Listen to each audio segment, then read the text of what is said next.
obviously it's been out for a little while, but I'll take you through some of the key highlights that we sort of identified within the release that came out a couple of weeks ago. Obviously Sage is also, working on the next release already, so there's always exciting things on the way, and what we look forward to in the roadmap as well. In this session, I'll go through a couple of things just to give you a bit of an overview of what they've added in there that's quite useful, and I'll also mention a few that I didn't add on the list, but that we can definitely explore if you want to look at those. Always a couple of things that comes in that's probably not highlighted that much, but still a benefit to go through. Now, for today's session, a couple of things there. We're going to look at sort of the blanket purchase order. So that's quite a key factor, or a nice enhancement where, in recent times, if you had a blanket purchase order from a supplier that you can draw down on, it was always quantity based, and in this instance they've allowed us to actually create those as a price-based conversion, so we don't have to do that manual calculations and things like that, but I'll show you how we go through that. Also touch a bit on the same side, or the same aspect really, just on the sales side, so a blanket sales rule that we can also raise.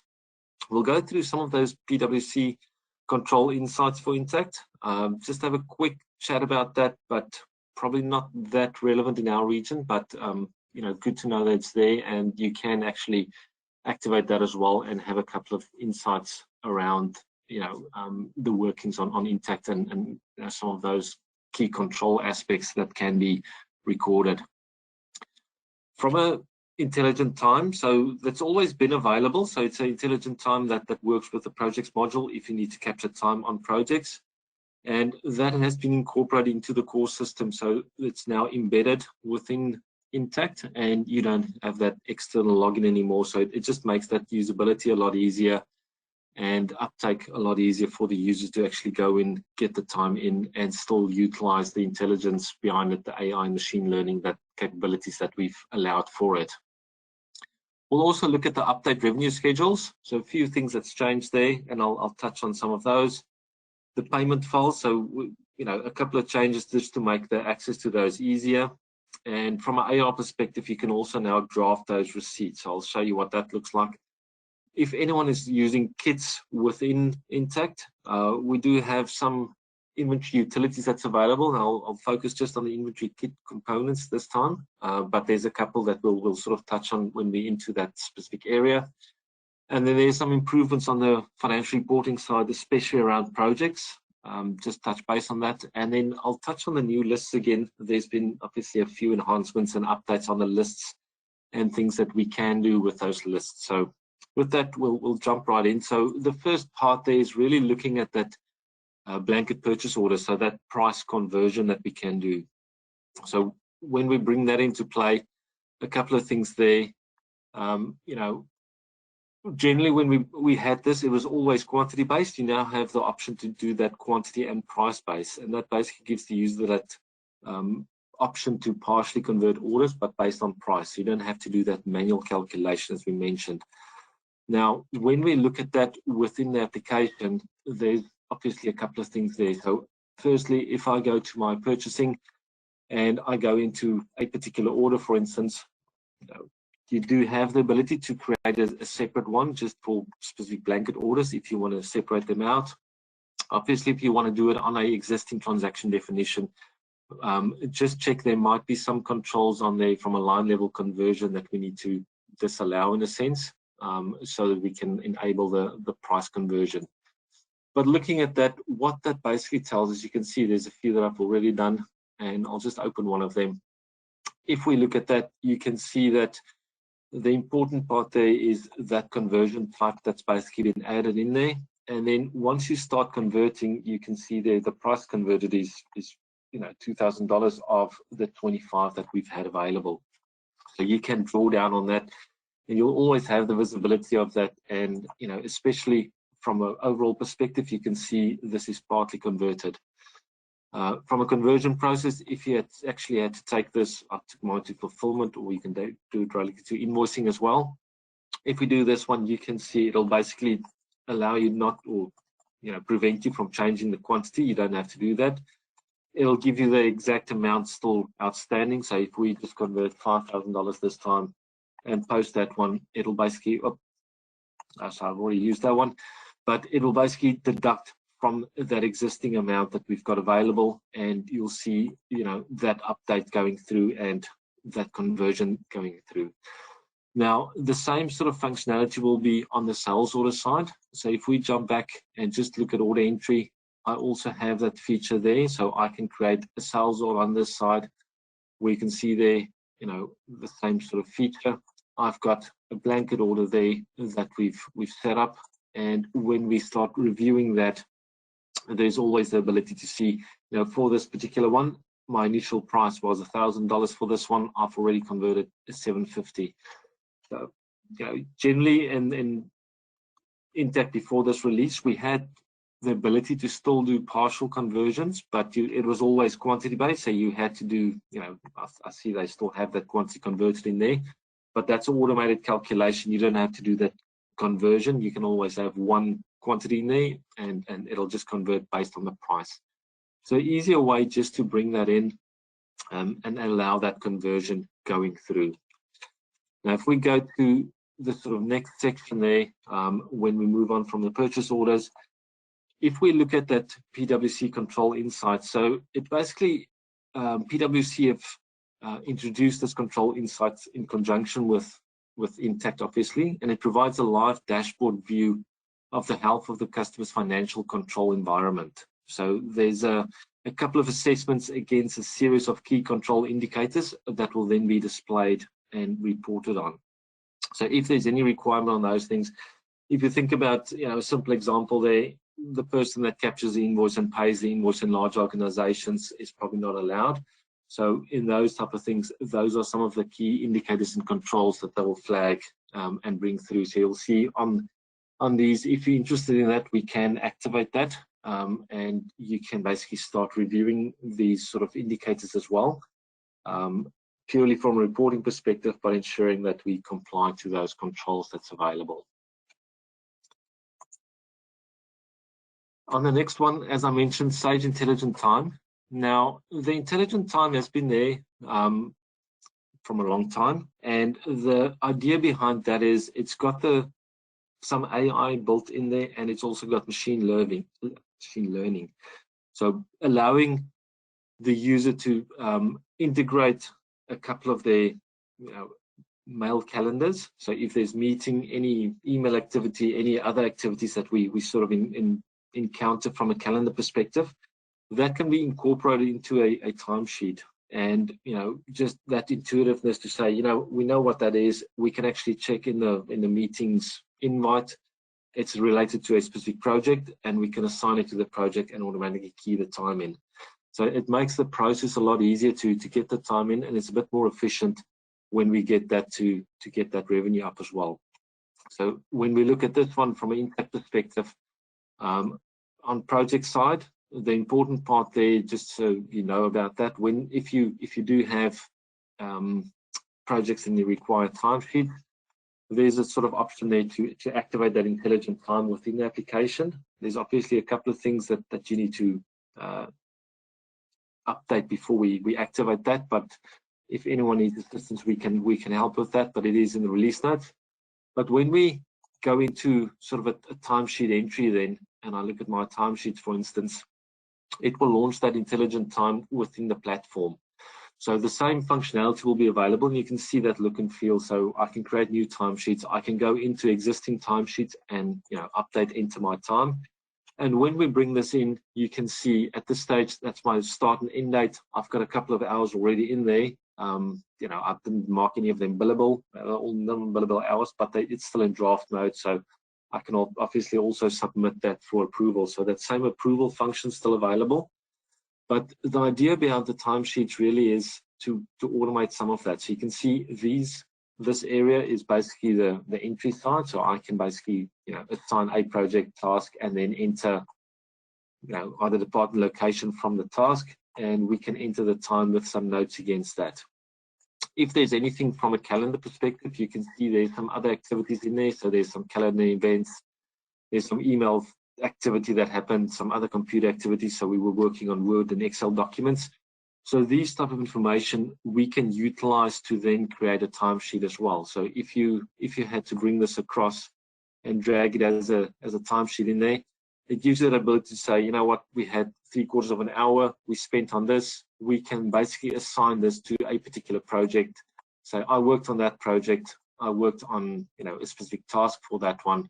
It will bring through department, location, any other detail that we've got there, and if it's billable or not, and then we can assign that, which basically takes the timesheet, you know, or the amount of time that we've entered. We know what the date is, and we can actually put that as a timesheet entry for the user.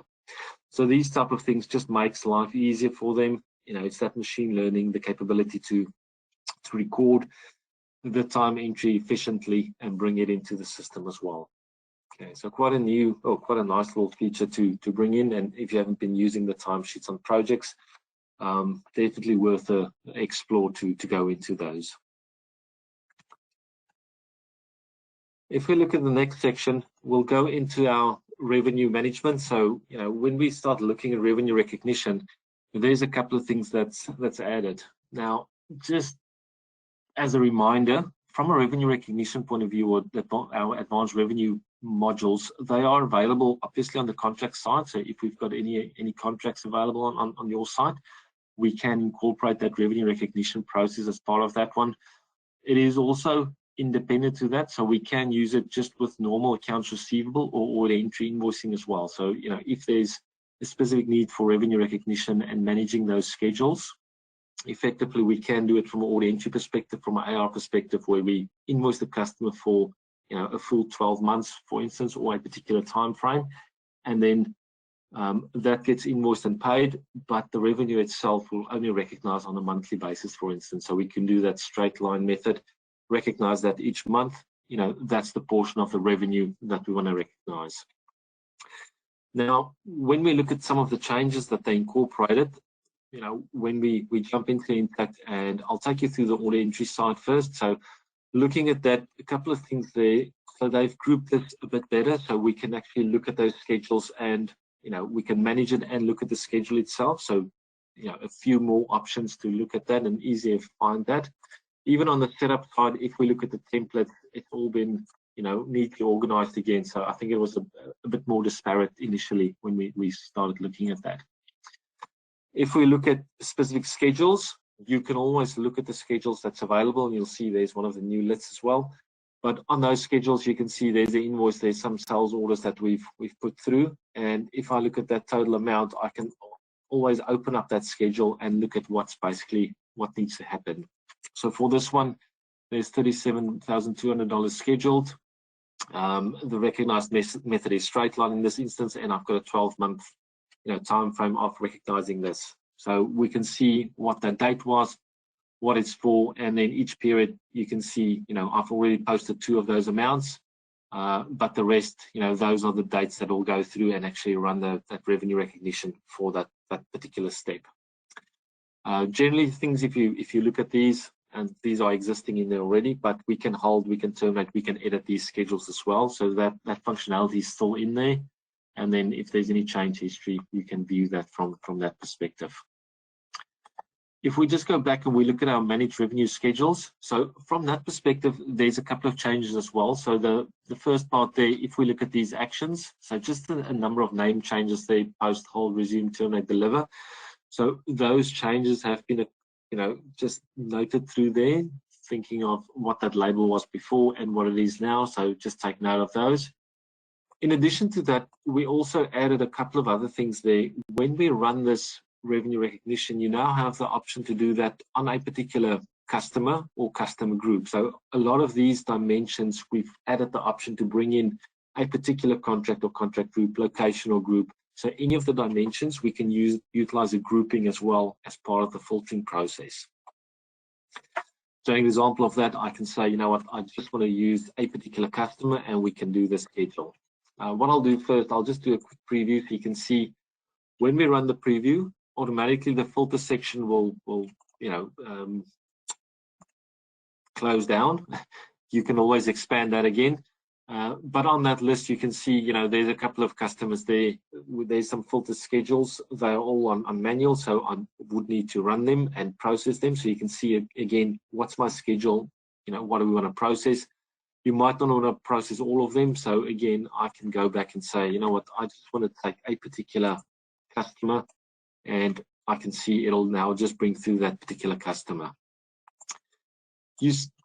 With this filtering option, even if we don't use the filters, when we have these advanced filters up there, you still have the ability to say, you know what, I want to use a filter there, then I can select all of the schedules listed, and I can actually do the posting from there, or whatever the action is that we want to perform. So that process just makes it a bit easier to navigate through the schedules that's available. And then what do we do with those schedules? Do we run them? Do we post them? Do we want to edit or change them? And you've got that history available there as well. Okay, so a few things there just to take note of. From a revenue perspective, or the advanced revenue module, what is available and where things are now from a scheduling point of view. A couple of other options there just to touch on. So it's not those big enhancements, but looking at just the use of some of the options there. So I'll take you through these three quickly. So there's the payment files, the receipts on the AR side, and then the inventory inquiry. Now, initially, when we look at particular payments from our AP side, that will generally only be available through the cash management module.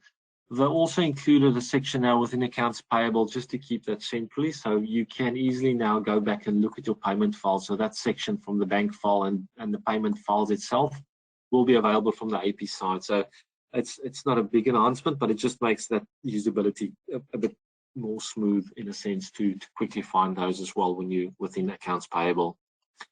When you look at accounts receivable side, and we're busy with our receipts, so once you started that receipt process, it was a process that you needed to allocate, post, and complete. You now have the ability to draft that as well. So I want to come back to this. I want to create the transaction, but don't want to post it as yet. So draft it, and with that option, you can also introduce that delegation of authority where we can say, someone can maybe create a receipt, but they can't post it. So just enhancing that feature a bit more, where we can extend that functionality and usability out to the rest of the team as well. Part of this one, I didn't put a slide or anything in there. I think there were some cases, if you had user restrictions on the departments or the dimensions in the instance, when we look at AP, for instance, and we did that approval processes, some of those documents were available to be sent to users that weren't, or if there's more than one department, for instance, on an invoice line, the user can still see it as part of their approval workflow. That change has been applied as well. So if someone has restricted dimensions activated for a user, some of those workflow rules we just need to check and make sure that the required people does have access to see all the dimensions when we look at those approvals. The other one on this one is just looking at the sales kits. Now, part of that one, from a kitting perspective, it's sort of almost a bill of material in a sense that you can combine. So what it does is you've got 5 raw material components. You want to just build a kit and say, I want to sell these 5 together. Through the use of life, we can see that some of those components might be substituted for something else, and you want to see where you've used a particular component in a kit as well. So part of the inventory utilities that they brought out in one of the prior releases, they also included now some additional utilities where we can look where those kits have been used. So just examples of those, and perhaps just a recap if you haven't seen these utilities. Under inventory control, there's now these inventory utilities. So there's a couple of things that we can do. So from a transaction definition point of view, we can download those. You can see that from a subledger reconciliation, we can filter this firstly, and then we can look at transaction posting, the GL valuation by GL group, by account, inventory postings, average costs, a lot of those things. But one of the key ones, if I had a particular component that we wanted to filter on, you can see the last one there's a component item usage report. So it gives you a quick option to download that into an Excel file effectively. And you can see in which kits that particular component has been used. So you can see in those 2 parent items, that particular kit that we filtered on has been used. So it just gives you that flexibility to be sure that, you know, if we had to substitute that particular product out for whatever reason, we know exactly in which kits we included that, so we can go and update those kit components and get that available through the next kitting process. Alrighty. Now, one of the other things that's been enhanced as well is just looking at the reporting options. So when we look at our financial reports, the thing that we had available is having the combined report. So we could have a project report, for instance, and that's the sort of section on the left-hand side there. You've got that combined report where we've got one row of, or multiple rows of data, and, you know, project A, B, and C coming through there, so we can see everything in one report. But in addition to that, we've added a couple of other features where we can now break this up into multiple projects or multiple individual reports. So it just gives you that flexibility. If someone's responsible for a particular project and you want to run the report, financial report across all projects, you can still run across all projects, but we can produce report independently or individually. So when we look at our financial reports, that's effectively where we get those things done. So I'm going to open a financial report again. And if I look at one particular one where I know where projects are used, there's a project-wise report. Now, generally, when we run that, that's one of those examples where we've got the combined reports, all the projects next to each other. If we look at the filters, you know, some of the things that were available initially, you know, if we look at our departments and locations, we can always run this as individual reports. So that option was there for the, you know, initial part of this. This is expanded across. We can now include this on projects as well. So we can run this as individual reports. So if you want to set this up, we can obviously have that prompt available, but so you can still choose if you want to run that, but basically giving the ability to run this and distribute that across to multiple reports. And, you know, it's a single run still for that, but it's not everything in one report. It gives you that ability to break it down by project. So a couple of things there just to take note of, and making that project reporting quite a bit easier. Some of the other things just on there, we also included just from a development point of view, a couple of interesting things there. So very excited to announce that, but it's basically the introduction of the REST API that's now available to all. So it is a beta, but it's available to everyone, and you can start using that as well for any integration. Now, if you are new to development with an Intacct, there are, you know, as normal, we've got fully documented features and development guides as well. So when you look at that development for Sage Intacct, you can see there, you know, there's some workspaces in there, and then there's the REST API. So we've got all the documentation in there. So if you go to developer.sage.com/Intacct, there's the getting started. There's some guides, tutorial, API references. So a lot of things available. So if you look at that, you know, there's the requests, and you can see the examples and things in there as well. So quite a nice thing to start utilizing and have that sort of single REST API available at your discretion to start utilizing and looking at integration if that's something that you want to do. When we talk about lists as well, so there's a couple of things there just from a list perspective. Now, when we brought that list in initially, it was mainly around customers and suppliers, you know, the master data section where we sort of added some of those features in. They've included a few more. I think there's up to about 50 new beta lists available. Now, what that means is if we go into back into Intacct and we look at, you know, different areas of use, I can basically go back in my accounts receivable invoices, for instance, and you'll see there I can turn on those beta lists interface. And what that means is it'll change the interface and bring in that new view. So especially looking at that, getting used to that. Obviously, the aim there is making this more usable for you on a day-to-day basis. And, you know, some of the use cases and feedback that we received in there is, you know, some of these are actually being used as reports as well. You know, if we want to look at this, because we've got the features of advanced filtering, we can, you know, there's advanced filtering in there that we can bring in. We can customize and configure the columns that we want to see in there. So there's all the columns available. These are the ones that's already selected, and we can change the way it looks. You can start dragging and dropping these around so we can see, just what works for you from a user perspective and from a visibility perspective. What do we need to do when we look at these screens, and what functions do we need to bring in? So, you can always change these back. You can see there, as I do that, there is a sort of revert changes as well. So if you want to get back to a default, it's there. You can, configure on a column wise. We can sort some of these and keep that as a setting. We can do text wrapping. We can freeze columns. So a lot more functionality around these lists that we have available, and options that you've got there. Now, one thing that I sort of like as well, if we activate that left list feature, it gives you the flexibility to still, tab through or toggle through some of these invoices in this example. And, from there, I can post, I can edit, I can, start transacting on a particular document as well without having to open, close, documents in there. So I can move between different documents and ensure that we can get across those. So, look at the screens, have a look at where this has been enabled and or allowed, and you can start bringing in those details as well. You can always, at this stage, still turn back the beta and you've back to your normal lists. But obviously there is a drive to get across to those new lists. Take the chance, have a look at them, provide some feedback if there's something that could be more useful in there.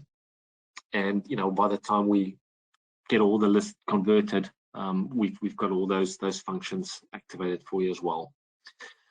Those were the main features that I wanted to sort of showcase today. Now, there's a couple of other things. If you look at TPAR reporting, remember those payment reports, especially around Australia. So there's an early adopter where we can integrate that or not integrate directly. There's an export file that you can get out that you can upload directly to the ATO as well for those on-time payment reports. That if you need to perform those, let us know. We can assist with that process, get that up and running for you, and ensure that's available as well. Some of the other features when we look at that is just look at the sort of standard bank import functionality as well. So there's different options there and smart assistance available. So a couple of things always to remind or to ensure that you have a look at those sort of additional features that come out. If you go to a home button, I will always recommend go and read the release notes. Obviously there for a reason.